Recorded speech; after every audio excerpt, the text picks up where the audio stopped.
Hi, I'm Barbara Padalino and I'm Associate Professor of Animal Science at the University of Bologna. I'm an expert in animal welfare. I'm a diplomat of the European College in Animal Welfare, Ethics and Law, so I work on different species. I've started my career as an expert in horses, but now, also due to the college, I started working in other species, in particular dromedary camels, but also cattle, sheep, and more recently actually on companion animals, and started some research with cat welfare. That, like horses, is a hybrid because it's a pet for some people, it's a sport, it's a working animal, and it's also like a meat animal. So, and I think this is why also horses, they need the attention for improve their welfare and also better regulation.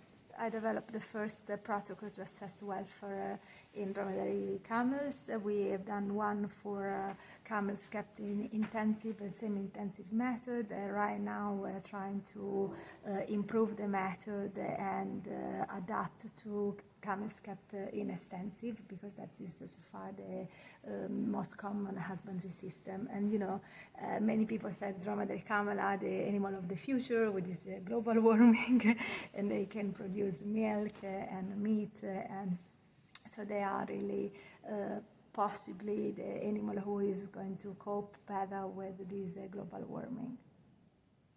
The dromedary has one hump, and the Bactrian camels have two humps.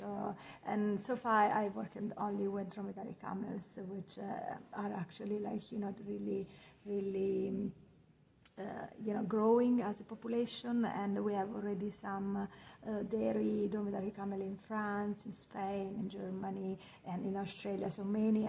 For instance, in Australia, since 5 years, many dairy cattle have shifted to dairy camels because of the reason that I told you before. So camels can cope better with the heat, and so many people, they see that they might be the animal of the future. We already found out that even if they are considered an animal who really can cope a lot with heat, they still enjoy shade, and if they have space enough, then you can see that they have this external posture and they quietly ruminate also during the day. So. And I like also sleeping as a positive indicator. So, and I can also see that if animal is quiet and is not afraid, then you can see that actually they tend to sleep more during the day. And with the interaction also, clearly but we still don't know a lot about dromedary camel and how much they really interact among them. As an animal welfare expert, I don't really think we can improve animal welfare without education. So to me, increased experience in animal handling is crucial.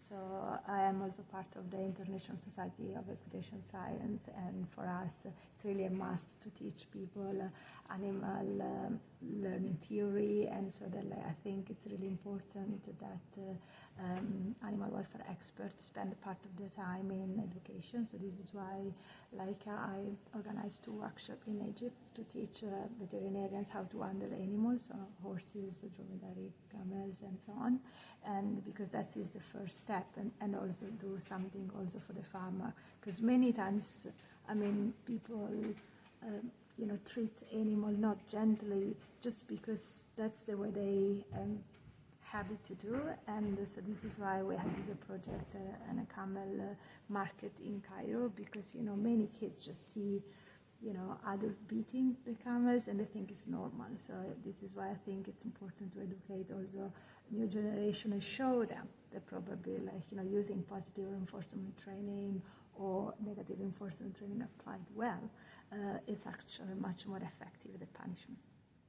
I'm a member of the European Food Safety Authority, and we're always looking for new methodology, and at the moment the EFSA method is based on a negative welfare consequence. So we wanted to upgrade to positive welfare, but we need this methodology. So I think working group 2 will be my main focus, but I've done also some work in precision livestock farming. So I think the working group 3 with a application could be also interesting. I invite all the other experts, of course, to maybe consider working with dromedary camels, also because all the Middle East country now they also want to do more on camel welfare, and I think it's so good that they want to do something on welfare. But I am only one, so many people could join and do more research on that. That would be awesome.